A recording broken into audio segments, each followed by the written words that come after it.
I drive a tow truck for a living. It's not glamorous, but it pays the bills. The night shifts are the worst. Endless stretches of lonely highways, waiting for dispatch to send me to some stranded driver who made a bad decision. You see all kinds of people out here at night. Some are drunk, some are desperate, and some make you wish you never stopped at all. It happened about 3 months ago, and I still can't shake the feeling that I escaped something I wasn't meant to. It was close to 2 a.m. when I got the call. A vehicle had broken down just outside the city limits, on a stretch of road that barely anyone used anymore. The dispatcher didn't have many details, just an old sedan with a dead battery and a driver who sounded distressed. I sighed, finished the last sip of my gas station coffee, and headed out. The road was darker than I expected, the kind of darkness that makes your headlights feel useless. Trees on both sides, thick and looming, as if they were bending inward, trying to swallow the road. No streetlights, no passing cars, just my truck and the sound of my tires on the pavement. I spotted the car up ahead, a rusted-out sedan sitting at an awkward angle on the shoulder. Its hazard lights blinked weakly, barely cutting through the gloom. I pulled up behind it, left my headlights on for visibility, and grabbed my flashlight before stepping out. Something felt off. Maybe it was the silence. Usually, in the middle of nowhere, you'd hear crickets, the rustling of leaves, maybe even an owl. But there was nothing. Just the faint hum of my engine and the quiet clicking of the sedan's cooling metal. I approached the driver's side and knocked lightly on the window. The man inside startled like I'd just woken him from a nightmare. He was thin, with sunken eyes and a face that looked like it hadn't smiled in years. His clothes were tattered, and his hands were gripping the wheel so tightly his knuckles had turned white. "You the tow?" he asked, voice hoarse. "Yeah," I nodded. "What seems to be the problem?" He hesitated. His eyes flicked to the rearview mirror, then back to me. "Battery's dead," he said, barely above a whisper. I nodded. "Shouldn't be a problem. Pop the hood and I'll—" "Wait." His voice stopped me. There was something urgent in it. Could you tow me instead? I don't want to be here any longer than I have to." That was unusual. A dead battery is the easiest fix in the book. But something about the way he said it, the way his voice trembled just slightly, made me pause. I glanced around. Nothing but trees and the dark stretch of highway. "You sure? It'll take just a minute to jump it?" "No," he cut in. "Please, just tow me." I studied him for a moment, then shrugged. "All right." I walked back to my truck, lowering the tow bar, my mind already wandering to my bed and how much I was looking forward to getting some sleep after this. As I bent down to secure the chains, something made me stop cold. Footprints. Not just one set. Dozens of them. They were all around the sedan, circling it like a pack of wolves had been pacing there just moments ago. They weren't fresh enough to be wet, but they were deep, pressed into the dirt like whoever had made them had been standing there for a long, long time. I turned sharply, scanning the tree line with my flashlight. My pulse was hammering now. Nothing. The forest was dense, shadows upon shadows, but no sign of movement. I straightened and took a slow breath, forcing myself to stay calm. Maybe they were old. Maybe they were just his. Maybe I was overthinking it. But then I saw the back door. It was slightly ajar. My stomach dropped. I turned back to the driver, who was staring straight ahead, his hands still gripping the wheel. His face was pale, beads of sweat forming on his forehead despite the cool night air. "How long you been out here?" I asked, trying to keep my voice even. He swallowed. "Too long." A cold chill ran down my spine. I took a step closer. Did someone else stop before me? His grip on the wheel tightened. "I don't know," he whispered. I followed his gaze. He wasn't looking at me. He was looking at my truck. More specifically, my open driver's side door. Something shifted in my peripheral vision. I didn't think. I moved. I ran to my truck, slamming the door shut and locking it in one fluid motion. My hands fumbled for the ignition as I turned it over, the engine roaring to life. The headlights illuminated the road ahead, and that's when I saw them. Figures, just beyond the trees. Dozens of them, tall, unmoving, their faces lost in the darkness. Watching, my breath caught in my throat. My instinct screamed at me to drive. But the man, I forced myself to turn my head, expecting him to be panicking, to be begging me to get him out of there. But he wasn't.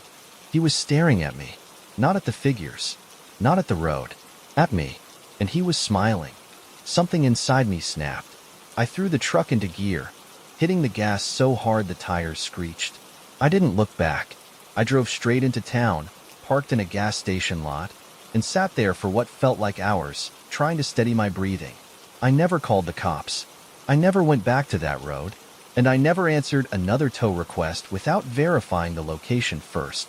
Because sometimes people aren't stranded. Sometimes they're waiting. Story 2. I work as a night janitor for a small office building downtown. It's a quiet job. Nobody around, no distractions, just me, my cart, and a playlist of old rock songs in my earbuds to pass the time. It's not the most exciting gig, but it pays well enough, and I don't have to deal with people. Or at least, I thought I didn't. Last month, something happened that I still can't explain. I start my shift at 11 p.m., just as the last employees are leaving. The building is 5 floors tall, but only 3 are in use. The 4th floor is empty, abandoned years ago due to budget cuts, and the 5th floor is mostly storage, filled with old office furniture and unused filing cabinets. I never had a reason to go up there. Until that night. It started with the elevator. I was cleaning the lobby when I heard it ding. The doors slid open, but no one stepped out. That wasn't too weird. Sometimes people call the elevator by accident. But then, about 5 minutes later, it happened again. Ding. I looked up. The elevator was on the ground floor, doors open, empty. I frowned, stepping closer. The button panel showed that someone, or something, had pressed the button from the 4th floor. The empty one. I hesitated, but eventually curiosity got the better of me. I stepped inside and pressed the button for the 4th floor. The doors closed, and I felt the elevator lurch as it ascended. When the doors slid open, I immediately regretted my decision. The hallway was dark. The only light came from a single flickering bulb near the far end. The air felt heavy. I stepped out cautiously, my shoes barely making a sound on the dusty tile. The floor had that distinct abandoned smell, stale air and forgotten paper. Offices lined both sides of the hallway, their glass windows clouded with dust. Something felt wrong. I turned to go back, but just as I reached the elevator, I heard it. A soft shuffle, like footsteps. I whipped my head around, my breath caught in my throat. The hallway was empty. The silence stretched, pressing in on me. I told myself it was probably a rat or the building settling. And then I heard it again, closer. I took a slow step back toward the elevator, my fingers fumbling for the button. The light above flickered again, making the shadows dance against the walls. I held my breath. Then, from the far end of the hallway, I saw movement. A figure, just standing there, at the edge of the flickering light. My stomach clenched. I couldn't make out details, just the shape of a person, standing unnaturally still, watching me. The elevator still hadn't come. I jabbed the button frantically, my heart pounding. The figure took a step forward. The light flickered, and when it came back on, the figure was closer. I slammed the button, nearly breaking it. Come on, I muttered, panic rising. The light flickered again, and this time, the figure wasn't standing. It was crawling, not on hands and knees, on its elbows and stomach, pulling itself toward me in jerky, unnatural movements. The light flickered once more, and the elevator doors finally slid open. I didn't hesitate. I lunged inside, slamming the close button over and over. The doors started closing, but just before they shut completely, I saw it. A face, grinning, too wide, too wrong, and then darkness. The elevator descended, and I collapsed against the wall, shaking. When the doors opened again, I bolted. Left my cart, my supplies, everything. I didn't stop until I was outside, gasping for air. I quit the next day. Didn't even go back for my last paycheck. I don't know what I saw that night, but sometimes I wake up in the middle of the night, gasping, my heart hammering, because I swear, in the darkness of my room, I hear the elevator ding. Story 3. I used to work the overnight shift at a gas station off a lonely stretch of highway. It wasn't a bad job, all things considered. Boring, sure, but I didn't mind the solitude. The nights were long, the customers were scarce, and the worst I usually had to deal with was the occasional drunk looking for cigarettes. Then, one night, I learned that some customers are worse than others. It started just after 2 a.m. I was behind the counter, flipping through a magazine, when the bell above the door chimed. I looked up, expecting a trucker or some tired traveler. Instead, I saw a man standing just inside the doorway. He didn't move, didn't browse the aisles, didn't even blink. Just stood there, staring straight ahead. Something about him set me on edge immediately. He was tall, unnaturally so. His frame thin beneath a tattered black hoodie. His hood was pulled low over his face, and his hands were shoved deep into his pockets. I cleared my throat. "Evenin'," I said, trying to sound casual. No response. I glanced at the security monitor above the counter. He hadn't tripped the automatic doors. They had opened and closed behind him, but he hadn't taken a step forward. He was just there, watching. My fingers tightened around the magazine. "Can I help you with something?" Still nothing. My stomach twisted. I've had my fair share of weird customers before, but this was different. This wasn't drunken loitering or shoplifting hesitation. This was something else. Then, just as I was about to tell him to leave, he moved. Not towards the counter, not towards the shelves, but to the door. He turned slowly, like a puppet being guided by invisible strings, and walked out into the night. I let out a breath I hadn't realized I was holding. Weird, sure, but not dangerous. Maybe just a junkie too high to function properly. I shook my head and went back to my magazine. 5 minutes later, the power cut out. The lights, the security monitors, even the damn coffee machine. Everything. The only light came from the emergency floodlights outside, casting long, distorted shadows across the parking lot. I felt my pulse quicken. I've worked this station long enough to know that outages don't happen out here. The gas pumps have their own backup generator, and the store itself is wired to the same grid as the local sheriff's department, which meant someone had turned it off. And I had a very good idea who. I reached for the flashlight under the counter, my hands slick with sweat. I clicked it on and aimed the beam at the doors. And that's when I saw him, standing just beyond the glass, his face still hidden by the hood. Not moving, not blinking, just standing there. The air in the store felt too still, too heavy. I fought the urge to back away, to run, to do anything but stand there frozen in place. And then, he lifted his hand and knocked. It was soft, almost polite. Just 3 slow taps against the glass. Tap, tap, tap. I swallowed hard. "We're closed," I called, my voice cracking slightly. Tap, tap, tap. A little harder this time. I didn't know what to do. I wasn't armed.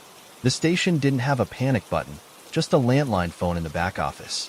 And the second I thought of that phone, I knew I had to get to it.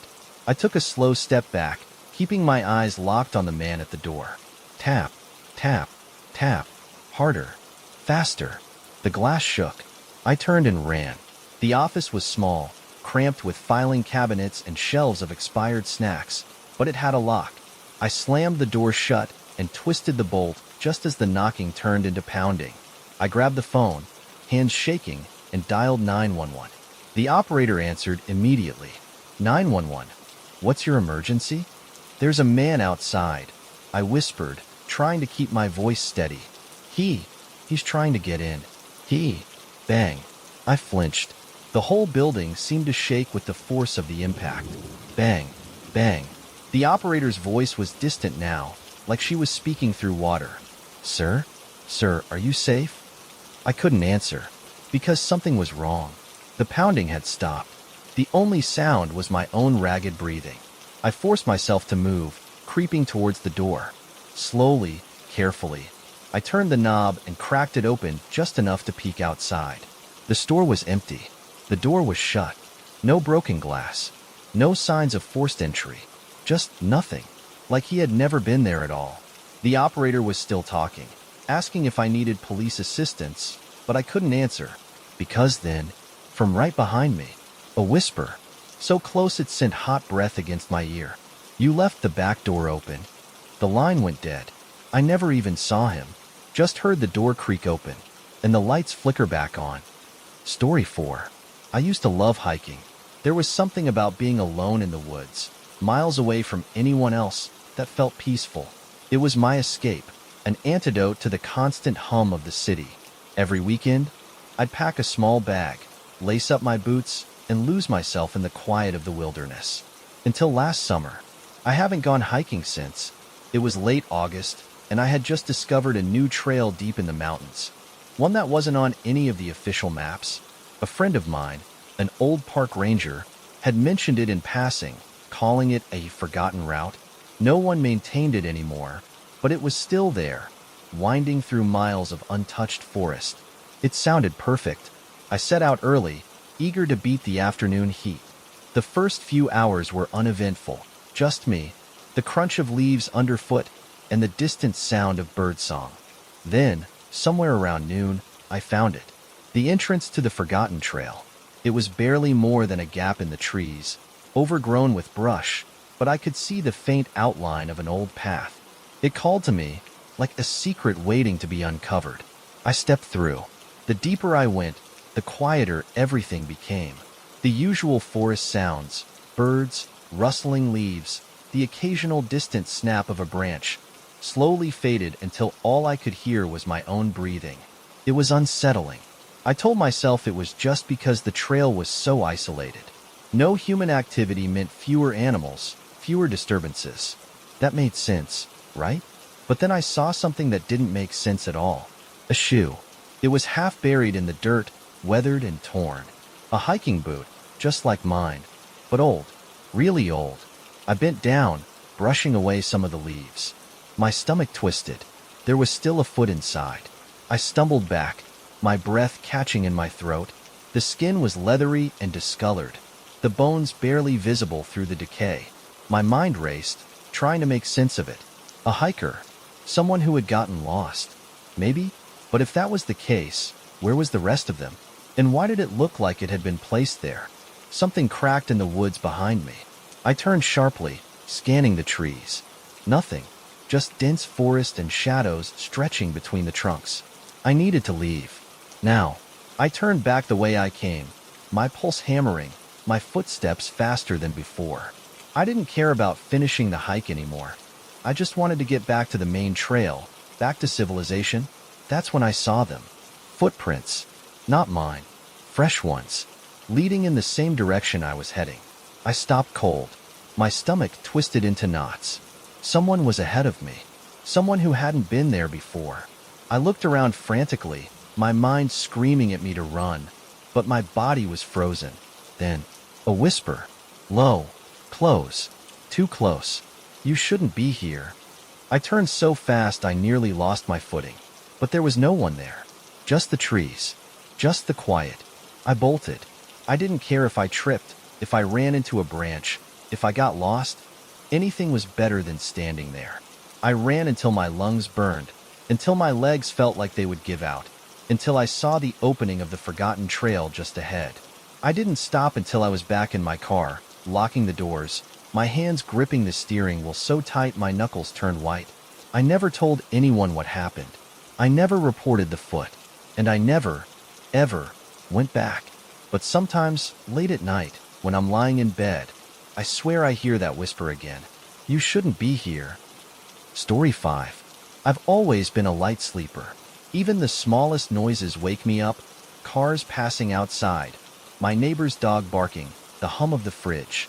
It's been that way since I was a kid. So when I woke up in the middle of the night last month, I wasn't surprised. At first, I thought it was just one of those times where my body decided it had enough rest and jolted me awake for no reason. But then I heard it. A soft tap, tap, tap. It was so faint that I almost dismissed it, but there was a rhythm to it. I turned over, groggy, blinking at the clock. 3:13 a.m. I listened. Silence. Maybe I imagined it. I closed my eyes. Tap, tap, tap. This time, it was clearer. A distinct knocking sound. I sat up, my heart already speeding up. It was coming from the window. My apartment is on the 5th floor. I stared at the window across the room, the curtains drawn shut. My breathing felt too loud in the silence. The logical part of my brain was already running through explanations. Maybe something had fallen against the glass, or a branch was scraping against it. But there were no trees anywhere near my building. Tap, tap, tap. A slow, patient knocking. I felt ice slide down my spine. I didn't want to get up. I didn't want to move. But I had to know. I slid out of bed, my feet barely making a sound against the floor. The apartment felt colder than usual. I reached the window, hesitating. My fingers hovered over the edge of the curtain, and then, a whisper, right against the glass. "Let me in." I jerked back so fast I nearly tripped. My breath hitched in my throat, my skin crawling with terror. I didn't look. I couldn't. I stumbled backward, reaching for my phone, my hands shaking so badly I could barely unlock it. I pulled up the flashlight and, without thinking, shined it directly at the window. The knocking stopped. The whispering stopped. Everything stopped. The room was dead silent. I don't know how long I stood there, frozen, the phone trembling in my grip. Eventually, I forced myself to move, my legs weak, and flicked on the overhead light. Then, finally, I pulled the curtain aside. Nothing, just the empty night sky, the city stretching below, and my own pale reflection staring back at me. I didn't sleep the rest of the night. The next morning, when I finally worked up the nerve to inspect the window, I found something that made my stomach drop. On the outside of the glass, handprints, too many to count. Not just one pair, not just two, dozens, smudged, overlapping, covering nearly the entire surface. Like something had been there for a long, long time. Knocking, waiting. I moved out a week later, but sometimes, late at night, when I'm about to drift off, I still hear it. Tap, tap, tap.